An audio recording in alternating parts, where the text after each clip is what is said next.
प्राप्ति ही जीवन का परम लक्ष्य है। और देखो जैसा वातावरण होता है उसका प्रभाव पड़ता है।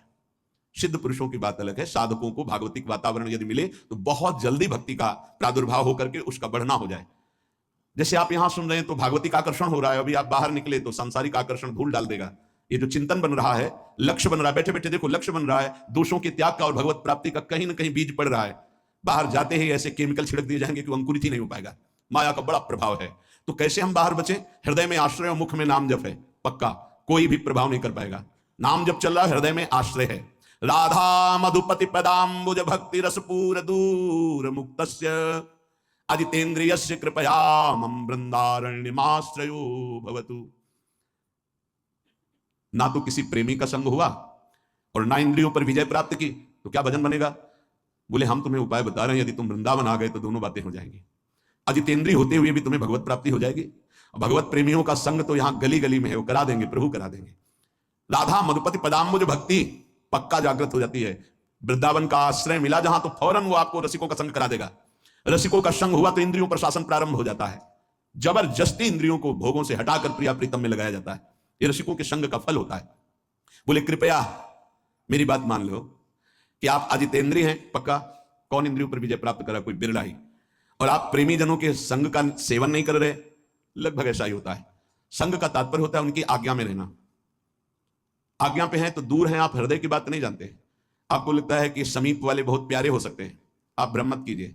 मिलना, समीप बैठना या समीप रहना, यही प्रेम का लक्षण नहीं होता। भगवान ने ब्राह्मण पत्नियों को मथुरा के बताया था, मेरी आज्ञा का पालन करना, मेरा नाम कीर्तन करना, मेरा गुण कीर्तन करना, मेरा ध्यान, ये मेरे सानिध्य से भी जल्दी अधिक प्रेम प्रकट कर देगा, ये भगवान ने कहा।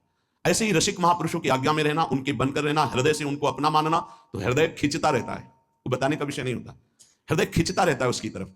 और वो जब हृदय खिंचता है तो जो हृदय में चलता है वो वहीं चलने लगता है। खास बात को पकड़ना। हम लोग बाहरी बात को पकड़ते कि हमारी तरफ तो देखा भी नहीं, हमसे तो बात भी नहीं करते, हमको तो कोई सेवा भी नहीं मिली, हम समीप भी नहीं बैठ पाते, तो पता नहीं उनकी हम याद में है कि नहीं। ऐसा नहीं। बाहरी व्यवहार में आप पास बैठे हुए दे सकते, हो सकता है 24 घंटे में उनकी एक बार याद ना आती हो, और आप दूर रहकर उनकी आज्ञा का पालन करते हो सकता है 24 घंटे आप उनकी स्मृति में आते हो। कैसे तुम्हें पता चलेगा? तुम चित्त जोड़ो, और जब तुम्हारे चित्त में आह्लाद होने लगने लगे कि मुझे बहुत प्यार करते, तो समझ लेना उनका चिंतन और आपका चिंतन जिस दिन एक होगा, आप जान जाओगे कि रसिक महापुरुष गुरुदेव कितना हमें प्यार करते हैं। सच्ची मानना। तुम्हें कैसे बताए? प्यार हृदय का विषय होता है, बाहरी व्यवहार का विषय नहीं होता है। इसलिए कह रहे कि अगर रसिक जनों से आप दूर हैं, आप अजितेंद्रिय भी हैं, तो आप चिंता ना करें, आप शरणागत हैं, आप आश्रित हैं।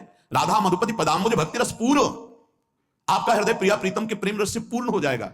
आप एक एक मिनट आपका जो जा रहा है बहुत कीमती जा रहा है, बहुत महिमा में जा रहा है। आप ये मत देखो कोई देख रहा है कि नहीं देख रहा। आप अपनी दिनचर्या में, आप अपनी शरणागति में सच्ची आपको बहुत प्यार है। प्यार का मतलब गले लगाना नहीं, प्यार का मतलब बात करना नहीं, प्यार का मतलब देखना नहीं, प्यार का मतलब ये कहना नहीं कि मैं आपको बहुत प्यार करता हूं। वो हृदय का विषय होता है। इसीलिए इस श्लोक में कह रहे हैं कि राधा मधुपति पदाम्बुज भक्ति रस पूर्ण पर दूर मुक्तस्य, जीवन मुक्त महापुरुषों की समीपता नहीं प्राप्त है, दूर है। अजितेंद्रियस्य, वो अजितेंद्रिय भी है, पर कृपया उसके ऊपर कृपा बरसेगी। वो आश्रित है, वो शरणागत है। तो मम वृंदारण्यमाश्रयो भवतु, कभी कृपा हो जाए, मुझे वृंदावन का आश्रय मिल जाए, वृंदावन का वास मिल जाए। उपासक अपनी शरणागति पर ध्यान दे, बाहरी व्यवहार पर ध्यान न दे। जो प्रभु का भक्त है उसकी पहचान है, बहुत ध्यान से सुनना, महापुरुषों के वचन हैं। जो प्रभु का भक्त है उसकी पहचान है, वो नाम जप को अपना जीवन परम धन मानता है, इसलिए वो नाम जप रहित कभी एक मिनट नहीं हो सकता। भक्त वही है जो प्रभु के नाम को परम धन परम जीवन मानता है और हर समय ऐसे नाम जप में लगा रहता है जैसे संसारी पुरुष धन कमाने में। जो जितना भगवान नाम का संग्रह कर लेगा वो उतना ही उच्च भावना वाला बन जाएगा। भक्ति से क्या मिलता है जानते हो? भाव की ऊंचाई। बाजार में वस्तु का अगर भाव ना हो तो सड़ती रहती है, ऐसे ही भक्ति से भाव प्रकट होता है। भावहीन पुरुष सड़ता रहता है, नरकों में दुर्गति होती रहती है। अगर मनुष्य शरीर में भी है, वो विविध प्रकार की दुर्वासनाओं से सड़ता रहता है, जलता रहता है। और भक्त भावोत्सवेन भजताम रस कामधेनु, भाव में डूबा आनंद मगन रहता है। ये भाव कहां से आता है? जितना नाम रूपी धन एकत्रित करोगे उतना महंगा भाव आपके अंदर आ जाएगा। बोले ये तो प्रिया प्रीतम की लीला में डूबे रहते हैं, भाव कहां पहुंचा दिया? अभी कहां है? काम भाव, क्रोध भाव, लोभ भाव, अभी तुम्हारा भाव गिर गया। भाव उठाओ तो बोले कहां है? बोले प्रिया प्रीतम के भाव में। बोले ये कहां है? बोले काम भाव में, क्रोध भाव में, लोभ भाव में। भाव ही सब कुछ है। भगवान को पुकार करके साक्षात सामने प्रकट करने की सामर्थ्य भाव में ही है। भाव पूरित टेर ही करती मुझे लाचार है, भाव बिन सुनी पुकारे मैं कभी सुनता नहीं। बात ध्यान करो, भाव सारा। और ये भाव कहां से आता है? पूज्य उड़िया बाबा कह रहे जो भक्त जितना अधिक नाम जप कर लेता है उतना ही बढ़िया भाव उसका बन जाता है। जो नाम कीर्तन पर विश्वास करता है कि नाम कीर्तन कर रहा हूं तो मेरे प्रभु यहीं बैठे सुन रहे हैं। भक्त का सदैव ऐसा भाव रहता है। मैं पद गायन कर रहा हूं, मेरी प्रियालाल मुस्कुरा रहे हैं, वो सुन रहे हैं। बाणी श्री ध्रुवदास जी की सुन जोरी मुस्कात। अगर तुम्हें भाव नहीं आ रहा तो आचार्यों ने लिखा है कि जब 42 लीला गाई जाती है तो जोरी प्रिया प्रीतम परस्पर देखकर मुस्कुराते हैं और गायन और श्रवण करने वाले उपासकों पर कृपा करते हैं। जो सांसारिक पुस्तकों को, समाचार पत्र को और विलासिता भरी काम भरी बातों जिसमें लिखी हुई ऐसी पुस्तिकाओं को जो पढ़ते हैं वो कभी भक्त नहीं बन सकते। तो बाबा के समय मोबाइल नहीं चला था 60-70 वर्ष पहले। ये तो 35 वर्ष बहुत हुए होंगे, नहीं मोबाइल को भी लिख देते, क्योंकि उस समय पत्रिका ही गंदी बातों की लिखा पढ़ी वाली बातें पढ़ी। अब तो मोबाइल वाली बातें हैं। वो भक्त नहीं हो सकता जो गंदी बातें देखता है। नहीं, आपको तो अपनी वृत्ति पवित्र करनी, बचानी है। बहुत सावधानी की जरूरत है। एक छोटा सा बच्चा 13 वर्ष का एकांतिक में, बहुत सुलझा व्यक्तित्व, अवस्था 13 वर्ष की, व्यक्तित्व बहुत सुलझा। जब वो अपने संयम की बात तो उनका भाई मोबाइल तो नहीं रखते, उनका लैपटॉप रखते, तो उनका उसमें भी वही गलती होती है क्या? क्योंकि कभी हमने तो बोले हाँ सर्च करके वैसे किया जा सकता है, तो उनका फिर तो गलती होने की संभावना है। बोले हो चुकी गलती, आप संभाल लो। छोटे छोटे बच्चों में गलती कराने की सामर्थ्य इस मोबाइल लैपटॉप में है। विश्वास कीजिए बहुत बढ़िया समय है, निकल चलो। ये माया फंसाने के लिए सब सूत्र फेंकेगी, आपको फंसना नहीं है, कोई सुख नहीं, केवल जलन, केवल अशांति, केवल समय नष्ट होना। भक्त वही है जिसको भगवान से भी अधिक संत महात्मा प्यारे लगे। सातों समूह में जग देखा, भगवान श्री राम कह रहे हैं सबरी जी के सामने, सातों समूह में जग देखा मोते अधिक संत। पूज्य बाबा कह रहे हैं भक्त वही जिसे संत भक्त महात्मा भगवान से भी बढ़कर प्यारे लगे। आज राम जी के प्यारे हमें मिल गए, आज श्याम जी के प्यारे में, आज प्रियाजू के प्यारे मिल गए। वैकुंठ प्रिय दर्शना दुर्लभो मानुषो देहो देहि नाम क्षण भंगुरहा तत्रापि दुर्लभम मन्येत वैकुंठ प्रिय दर्शनम। भगवान के प्यारों के दर्शन प्राप्त होना। भक्त वही है जिसकी जिह्वा हर समय नाम जप में लगी रहती है और बातों के लिए वो मूक हो गई है। नारायण हरि भजन में पांचों न सुहाग, जो सच्चाई से मार्ग में चल रहा है उसको अच्छा ही नहीं लगता। विषय भोग, निद्रा, हंसी, जगत प्रीति, बहु बात नहीं अच्छा लगता। भक्त वही है जो अपने चित्त को सुरक्षित रखता है। लोग और सब बाहरी वस्तुओं को सुरक्षित रखने की चेष्टा करते हैं पर चित्त को गंदा कर देते हैं। गंदा चित्त, गलत चिंतन। भक्त बाहरी वस्तुओं की सुरक्षा हो, चाहे आग लग जाए, लेकिन चित्त में सुरक्षा में कोई फर्क ना पड़े। चित्त हमारा चित्तचूर के चिंतन में लगा रहे। मान लेते हैं आपकी सैलरी 24,000 है, अगर उसमें से 5,000 मैं जला दूं तो बुरा लगेगा ना? फिर जहां तक बन सके अपने चित्त को बचाने की कोशिश करो। साधक अपने चित्त को सुरक्षित रहता है, अपने चिंतन को सुरक्षित रखता है। वही साधक है जो चिंतन को सुरक्षित रखे, और कोई परवाह नहीं सुरक्षा रहे या ना रहे। चित्त सुरक्षित है तो निरंतर चिंतन का प्रभाव भगवत साक्षात्कार करा देगा। भक्त वही है जो प्रभु से केवल प्रभु को मांगता है। ध्यान दीजिए, भक्त वही है जो प्रभु से केवल प्रभु मांगता है कि आप चाहिए आप, हमें और कुछ नहीं चाहिए, बस आप मेरे हैं, मैं ऐसा मस्त रहूं, बस ये हमें चाहिए और कुछ नहीं। आपसे आप चाहिए, बस आपसे आपकी माया का कुछ नहीं चाहिए, आप चाहिए। भक्त वही है जो भारी विपत्ति काल में किसी भी व्यक्ति का सहारा ना लेकर इष्ट के भरोसे रहता है। यह बहुत कठिन बात है। जब आपके अंदर कोई समस्या जागृत होती, विपत्ति जागृत होती, तो आपका मन कहां जाता है? प्रियाजू पे या किसी व्यक्ति, किसी सलाहकार मित्र, यार हम बहुत समस्या में हैं, बहुत हमारा मन अशांत है। नहीं कहना, प्रभु की छवि लो और छाती से लगा के उनसे बात करो, हमारा चित्त बहुत अशांत है, प्यारे आप संभाल लो। या बाहरी कोई विपत्ति है तो आप बात करके देखो ना कभी, पर भाव नहीं है तो बताया नहीं, फिर वो भाव बिन सुनी पुकारे मैं कभी सुनता नहीं। इसीलिए नाम जब से भाव का जागरण होता है। भाव से यदि पुकारे तो हमने सेकंड में परिवर्तन होते हुए देखा। एक सेकंड में परिस्थिति का परिवर्तन, एक सेकंड में भारी से भारी समस्या का समाधान, जो ही प्रभु से प्रार्थना, उसका तत्काल परिणाम देखा है। एक मात्र भगवत चिंतन ही समस्त विपत्तियों के नाश का उपाय है। हरि स्मृति सर्व विपत्ति मोक्षणम। इसलिए कभी किसी से सहायता मत मांगो। अगर किसी और की सहायता मांगी तो द्रौपदी की तरह परेशान होना पड़ेगा। आखिरी में द्रौपदी जी ने ठीक जगह सहायता मांगी। हा गोविंद द्वारिका वासिन, तो यहां से वस्त्र हटा नहीं पाया 10,000 हाथियों का बल रखने वाला दुशासन। हम लोग बड़े कमजोर भक्त हैं। थोड़ी सी भी बात हो तो हम किसी का, अन्य का सहारा ले लेते हैं। माता पिता भाई बंधु रिश्ते नाते ठीक है ये, लेकिन सहारा सिर्फ इष्ट देव का। जरा इस शब्द पर देखिए, मेरी महारानी श्री राधा रानी, जाके बल में सबसों तोरी लोक वेद कुल कानी। किया आपने, तोड़ा आपने, सबसों तोरी लोक वेद कुल कानी, तब असलियत में मेरी महारानी श्री राधा रानी। बाबा कह रहे हैं भक्त वही है जो भारी विपत्ति काल में किसी भी व्यक्ति की सहायता के लिए न देखे, केवल प्रभु की तरफ। अब वो क्या रूप रख करके आते हैं वो देखेंगे, लेकिन किसी अन्य आश्रय में ना जाए, नहीं तो हमारी भक्ति बाधित हो जाएगी। प्रहलाद जी ने किसी को पुकारा क्या? किसी भक्त के जीवन में देखो, किसी के पास गए क्या हाथ जोड़ के कि जमींदार या बादशाह या किसी कि आप हमारा सहयोग कर दो? नहीं, प्रभु देखेंगे। और वो ऐसे अंतिम समय तक कोई सहयोग नहीं कि अब अगला कदम जाएगा ये गिरेगा, और उसी कदम पे प्रभु ऐसे बस आखिरी दम तक वो देखते कि शायद कोई अंदर से पुकार पड़े किसी और को। जब देखा कि बस वो पकड़, आप निहाल हो गया, विपत्ति नहीं अब संपत्ति घेरेगी, अब कोई तुझे परेशानी नहीं, मेरी कृपा संपत्ति तेरे को सदैव दुलार करती रहेगी। पूज्य बाबा कह रहे हैं भगवान का सच्चा भक्त वही है जो भगवान से अधिक किसी को नहीं मानता। जड़ चेतन मनुष्य पशु पक्षी लोक लोकांतर मानता है तो सबको भगवत में मानता है, भगवान से बढ़कर किसी को नहीं मानता। फिर तुम किसी को अपना या पराया कैसे कह सकते हो? जब तुम श्री भगवान के हो तो तुम्हारा अपना कौन है? जब तुम श्री भगवान के हो, सब में भगवान है, तो पराया कौन है? ये सूक्ष्मता समझिए। तुम भगवान के भक्त होकर किसी और को अपना कहते हो या किसी को पराया कहते हो, तो अभी सही भक्ति नहीं आई। ना कोई अपना और ना कोई पराया। कबीरा खड़ा बाजार में सबसे पूछे खैर, ना काहू सो दोस्ती और ना काहू सो बैर, ना कोई अपना और ना कोई पराया। यदि तुम किसी को बुरा कहते हो और किसी को भला कहते हो तो तुम्हारे अंदर भक्ति कहां है? राग द्वेष युक्त हृदय भक्ति वाला हृदय थोड़ी होता है। इसलिए इसको मिटाओ और मिटाकर समान भाव लाओ, ना कोई अपना ना कोई पराया। प्राणी मात्र में भक्त का राग द्वेष नहीं होता। भक्त भगवान के साक्षात विग्रह में दर्शन करता है। यदि धातु या पाषाण की भावना है तो अभी वो भक्त नहीं हुआ है, साक्षात मेरे प्रभु है। सर्वव्यापी ईश्वर तो ज्ञानी जन भी कहते हैं। भक्त की महानता है और सर्वव्यापता का भाव तो गौड़ रहे, मुख्य भाव रहे साक्षात विराजमान प्रभु है। भक्त का भाव समिट जाता है, सर्वव्यापी भाव होने के बाद वो समिट जाता है। ये दो गुण प्रधान रहते हैं और बहुत से गुण रहते हैं भक्त में, पर दो ये गुण प्रधान रहते हैं। पहला गुण होता है सहनशीलता। ये दो गुण प्रधान भक्त में देखे जाते हैं, और तो बहुत से गुण होते हैं। एक बार चर्चा हुई थी 33 गुण पीछे भी, पर ये प्रधान दो गुणों से परीक्षा होती है अपने हृदय की कि हृदय में भक्ति आई कि नहीं। हर बात को सह जाना, तास्तितिक्षस्व भारत। जितना सहनशील होगा उतना बड़ा वो भक्त बनेगा।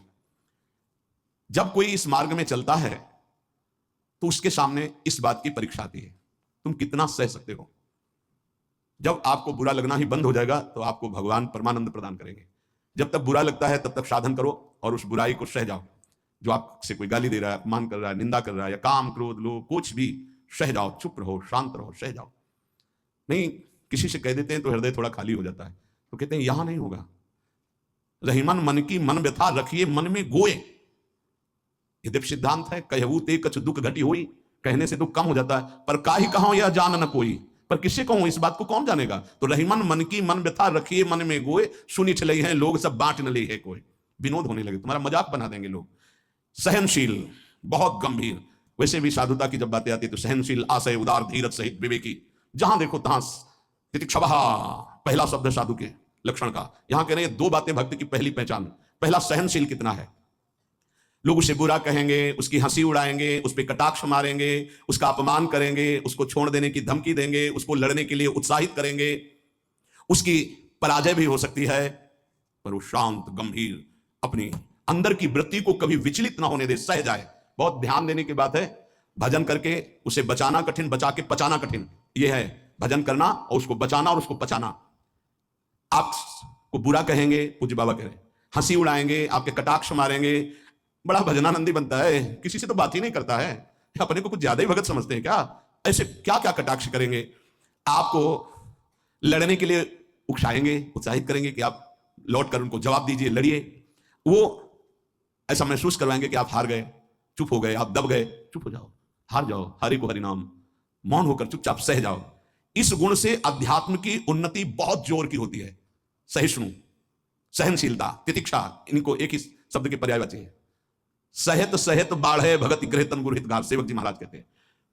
और जिसके अंदर सहनशीलता नहीं है तो वो केवल परमार्थ का आडंबर करेगा, स्वप्न में भी आध्यात्मिक उन्नति नहीं हो सकती। जागृत की तो बात जाने दो, पकड़ लीजिए। सबसे पहला लक्षण सहन करना। ये आप संकल्प कर ले कि जीवन में सब कुछ सहन करना है मुझे। जो सह गया सो साधु, जो टूट गया वो विषयी।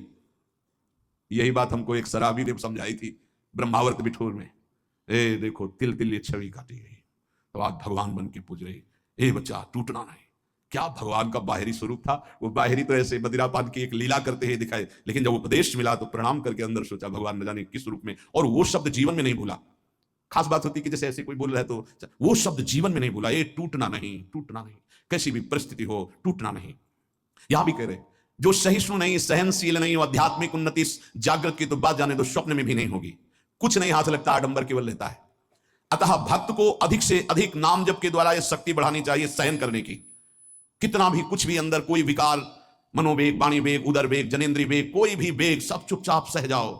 ये मार्ग है सहन करने का, सहन करने का। भगवत प्राप्ति का जो मार्ग है वो सहन करने का मार्ग है। शांत, अपने मन की बात किसी से भी मत कहो, कहो तो केवल प्रभु से कहो, अगर कहना ही है, नहीं तो कहने की जरूरत नहीं, वो देख रहे हैं, उन्हीं का विधान रचा हुआ है, उनसे क्या कहना। वो भोरी सखी का एक पद में है ना, दिल दे करके दिल की सुख दुख की बातें क्या कहना, जब दिल ही दे दिया तो क्या सुख दुख की बातें कहना। पहला तो ये हुआ सहिष्णु, सहनशीलता, और दूसरा नाम जप। ये दो से भक्त की पहचान, दो चीजें। निरंतर नाम जप हो रहा है कि नहीं, हर प्रकार के आक्रमण को आप सह रहे हैं कि नहीं, बस यही भक्ति की पहचान। और तो सब लक्षण आ ही जाते हैं। नाम में जितनी अधिक शक्ति है उतना कोई वर्णन ही नहीं कर सकता, इतनी अधिक अचिंत शक्ति नाम में है। नाम में जितना मन लगाओगे तो तुम्हारा मन निर्मल और तुम्हारा बल बढ़ता जाएगा, और वो निर्बल होता जाएगा। दोनों बात समझ लो, मन निर्मल और निर्बल। निर्बल तुम्हारे अधीन, अभी क्या है, मन बलवान और हम उसके अधीन है, और मन मलिन तो हमको संसार में फंसा रहा है। नाम में जितना आपका भाव बनता जाएगा, श्रद्धा विश्वास बनता जाएगा, उतनी ही तुम नजदीक प्रभु के पहुंचते जाओगे। भजन करना कठिन, करके बचाना कठिन, पचाना एक सूत्र, केवल सब कुछ सहन करना है जीवन में। भूख प्यास गर्मी सर्दी मान अपमान निंदा स्तुति सब सहन करना, चुप शांत एकदम अंदर, और नाम जप। बस ये दो बहुत जोर की बात बाबा ने बताई कि सहनशीलता और नाम जप ये प्रधान दो गुण हैं जिससे भक्त की पहचान होती। तो हम अंदर अपने करें, दूसरों पे नहीं, अपने अंदर कितना नाम जप कर रहा है, कितना सहनशील है। जब नई नई अवस्था में साधन में आए थे तो ये मनाते थे कि कोई अपमान करे, देखे कैसा लगेगा, कोई अपमान करे। तो फिर भगवान ने बड़ी कृपा की, बहुत अच्छे अच्छे शब्दों के स्वागत हुए, तो हृदय में अब कैसा लग रहा है। एक समय ऐसे सीधे गंगा के किनारे सामने से बड़ी गालियां और बड़े कटु वाक्य, ऐसे वैसे क्या क्या बातें, शांत एकदम चुप। कैसा लगा, मांगते थे कि प्रभु कभी अपमान हो तो कैसा लगेगा, कैसा लगा, शांत मन, हाँ चलो ठीक है आगे चलो। भगवान कृपा करके देते हैं, संतजन इसी से समझते कि हमारे ऊपर कितनी कृपा है। जब हमारा कोई अपमान करे हमें गुस्सा ना आवे, कोई विकार हमारे अंदर आवे, गलत चेष्टा ना हो, उसको सह गए, तब तक बड़ी कृपा श्री भगवान की हमारे ऊपर है। संसार का चिंतन तो सारी दुनिया करती है, यदि भक्त भी संसार का चिंतन है तो किस बात का भक्त है। अगर दो चीजें लानी है, सहनशीलता और निरंतर भजन, तो ये 6 साधन हैं, ये 2 महान सद्गुण प्राप्ति के। भक्त के 2 महान सद्गुण सहनशीलता और निरंतर नाम जप। अगर ये बात तुम्हें लानी है तो ये 6 साधन पूज्यपाद उड़िया बाबा जी महाराज बता रहे हैं। पहला, हल्का भोजन। पहला प्रहार भोजन पर किया है, और सच्ची बात है, और आप लोग भी अनुभव किए होंगे अगर भजन में चित्तवृत्ति लगाए हैं। पेट में वजन ज्यादा, भजन कम। देख लो, आप खुद देख लो। हल्का भोजन, इतना हल्का कि आप भोजन पाकर बैठे हैं और आपको महसूस ना हो कि आपके पेट में वजन है, इतना भोजन पाया होता है। जैसे 5 रोटी पाने की आपके पेट में क्षमता है तो 3 पाइए, 5 पाने की क्षमता और 7 पा गए, तब तो फिर 7.5 ही शनिचर आ ही जाएगा बुद्धि में, नहीं आ जाए, बिल्कुल प्रमाद आ जाता है, पक्का प्रमाद आ जाता है। धन्यवाद है उन उपासकों को जो एक दिनचर्या में रहते हैं। हाँ ठीक है, 1 चम्मच खीर डाल दी, 1 पीस से डाल, बस दोबारा हमसे मत पूछना, बस वो अपनी निष्ठा में रहते हैं। ये आहार विहार ही भजन में सबसे ज्यादा सहयोगी है और बाधक भी है। हल्का भोजन लिख रहे हैं बाबा। हल्का भोजन मतलब सुपाच्य भोजन और आधा पेट भोजन। एक दिन चर्चा हुई थी, अगर याद हो पीछे, 400 ग्राम अन्न में 24 घंटे में बहुत स्वस्थ शरीर रह सकता है। केवल रसेंद्री फंसाए है, रसेंद्री। हमें लगता है कि अगर हमें जीवन उछाल उत्साहित और बहुत सात्विक रखना है तो हल्का भोजन। दूसरी बात, प्राण संयम। ये जो बहुत जल्दी जल्दी श्वासें चलती हैं, इससे भजन में बड़ा बाधा पड़ती है। एक आराम से श्वास खींचिए, कितनी बार राधा नाम जपते हैं, फिर आराम से छोड़िए, कितनी बार छोड़ते हैं। प्राणों का संयम आवश्यक है, इसलिए 2-3 प्राण वायु का संशोधन की प्रक्रियाएं हैं जिनको सबको करना चाहिए। ये प्राणायाम के अंतर्गत नहीं, हम भजन की बात कर रहे हैं। आराम से बैठ जाओ, इसे दोनों स्वरों से वायु खींचो, कोई हाथ वाथ लगाने की जरूरत नहीं, पूरी खींचो और एकदम छोड़ दो। 7 बार किया एक बार में, 4 बार ऐसा करो, आप देखना एक ये प्रक्रिया है, कोई हाथ लगाने की जरूरत नहीं। प्राणवायु का संशोधन, खींचा, रोक लिया, नाम जप कर रहे हैं, एकदम प्राण व्याकुल, छोड़ दिया। एक ये है आंतरिक कुंभक, और एक बाह्य कुंभक, खाली किया, नाम जप करे बेटे, फिर तुरंत खाली किया, फिर रोक लिया, इसे बाह्य। 3 बस कर लीजिए। आप देखिए आपके फेफड़े, आपकी छाती, आपका प्राण संयम। कोई हम ये नहीं कह रहे ऐसे करने की, और ये मात्र 2-2 मिनट का अभ्यास कर लीजिए। क्या जाता है ऐसे आराम से बैठ के, कोई जान भी नहीं रहा कि आप प्राणवायु का संशोधन कर रहे हैं, पर मेरुदंड सीधी होनी चाहिए। जितना अधिक खींच पाओ, अधिक छोड़ पाओ, 6 बार, 7 बार, 8 बार, बस इससे ज्यादा नहीं। और ये 4 बार दिन में, एक बाह्य कुंभक, एक आंतरिक कुंभक, ये 5-5 बार कर ली। आप देख लीजिए आपका प्राणवायु कितना जितना प्राणवायु पवित्र होगी उतनी सुंदर अन्न पाचन क्रिया होगी, और उतना ही आपके मस्तिष्क में एक गुदगुदाहट सी, ध्यान करने की इच्छा होगी। मंत्र जपोगे तो एक प्यारा लगेगा। अब जब प्राणवायु किसी के देखो ना, एकदम अगर एकांत कमरे में हो तो ऐसा लग रहा है जैसे धौंकनी चल रही है, क्योंकि स्थूल प्राणवायु है, उसकी आवाज अलग ही सुनाई देगी। प्राणवायु का संयम, भोजन हल्का और प्राणवायु संशोधन कृपया जरूर करें, चाहे वृद्ध शरीर हो चाहे जवान शरीर हो, ये जरूरी है प्राणवायु का संशोधन। अपने तो किडनी खराब हो गई तब से बंद हो गए, नहीं तो 45 मिनट केवल प्राणवायु संशोधन होता, तो 45 मिनट व्यायाम, और उस समय केवल भगवदा का नाम चलता था। 1 सेकंड के लिए ऐसा नहीं कि प्राणवायु संशोधन करें नाम छूट जाए, या व्यायाम करने नाम छूट जाए। तीसरा, कम बोलना, क्योंकि नाम चलाना है, सहनशील होना है। देखो, जब हम अपनी कमजोरी किसी से कहते हैं तो कमजोरी हम पर बढ़ती है और दूसरा हमारा उपहास करता है। इसलिए अपनी कमजोरी तो बोलनी नहीं, और कोई बात भी करने की जरूरत नहीं है। थोड़ा बारा व्यवहार में आवश्यक हो तो उत्तर दे दीजिए। कम बोलना सीखें। उपासक जब अपनी रहने पर रहता है तो हमें लगता है कि धन्यवाद का पात्र है जो अपने को जलाकर प्रभु के चरणारविंद तक पहुंच रहा है। बहुत कठिन विषय है, प्रणाम है उसको जो अपने को जलाकर आगे बढ़ रहा है। कम बोलना, तीसरा। चौथा, किसी से कोई भी इच्छा न रखना, न व्यक्त करना। ये 2 महान सद्गुण आ जाएंगे, सहनशीलता और निरंतर भजन। किसी से कोई इच्छा, आप आज क्या पाएंगे? नहीं, आप क्या पाएंगे? जो श्री जी की इच्छा। नहीं, वैसे आपको पसंद क्या है? राधा राधा राधा। नहीं, भोजन में क्या पसंद? यही आहार है हमारा। कभी भी कोई शब्द ना निकलने पाए तो आज फिर मुंगोड़ा बन जाए, ऐसा नहीं। कोई देखो, अगर आपको वास्तविक मार्ग को प्राप्त करना है तो सिद्धांत है, कोई भी इच्छा है भी तो प्रकट नहीं करना हो। आप देख लेना, अगर श्री जी को मूंग के मुंगोड़ा ही पवाने ना प्रसाद में, तो आपको मिल जाएंगे कहीं ना कहीं से। मांगने की जरूरत नहीं, कहने की जरूरत नहीं, इच्छा व्यक्त करने की जरूरत नहीं। 5वां, जो इंद्री बहुत लालायित हो गई और उसका विषय आ गया हो तो उसका संसर्ग ना होने देना। देखो, जैसे वो 2 सद्गुण कठिन है तो उनको लाने वाले साधन भी बहुत कठिन है। किसी भी इंद्री की बहुत इच्छा हुई और वैसे ही संयोग आ गया, कोई भी इच्छा, हर इंद्री में अपनी इच्छा रहती है। प्रबल इच्छा हुई और प्रारब्धवशात माया ने वही संयोग बना दिया, लो खाओ। और आपको पता है कि ये मेरे हृदय में बिल्कुल चल रहा था, कैसे मिले, और मिल गया, तो खुश नहीं होना।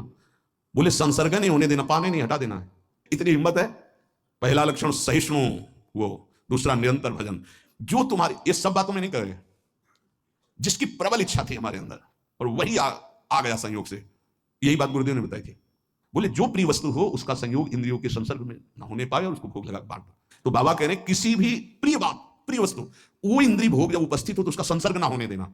इससे 2 सामर्थ्य जागृत होंगी, निरंतर नाम जप और सहिष्णु, सहनशील। और वाणी पाठ और अपना जो संत समागम है, इसके सिवा अकेले रहने का स्वभाव बनाना। इसमें भी जो अपने प्रियजन परिवार के जन, उनको लगने लगता है अकेले बैठे क्यों रहता है, अरे वो अपने साधन में बैठा है, उसके लिए डिस्टर्ब थोड़ी होना कि अकेले क्यों बैठा। धन्य भाग है, जैसे अपने लोगों को सूचना मिलती कि एकांत ही चुपचाप बैठा है, तो अपने को पता है, अपना हृदय शीतल होता है कि सही मार्ग है, सही मार्ग है। एकांत देश में रहने का स्वभाव होना, प्राणों का संयम होना, भोजन बहुत हल्का सात्विक होना, कम बोलना, किसी भी तरह से अपनी इच्छा को किसी के सामने प्रकट ना करना। अगर हमारे अंदर इच्छा, 6वां, अगर हमारे अंदर इच्छा आ ही गई है और उसके अनुसार प्रारब्धवशात संयोग बन जाता है उस भोग का, तो इंद्रियों का संसर्ग ना होने देना। इन 6 साधनों से ये 2 बात महान भक्त के अंदर आ जाएंगी कि वो सहनशील हो जाएगा और उसका निरंतर नाम जप चलने लगेगा। ये जो चर्चाएं होती, इसका मनन करो, आचरण में उतारा जाए और सदैव प्रभु से जुड़े रहना चाहिए।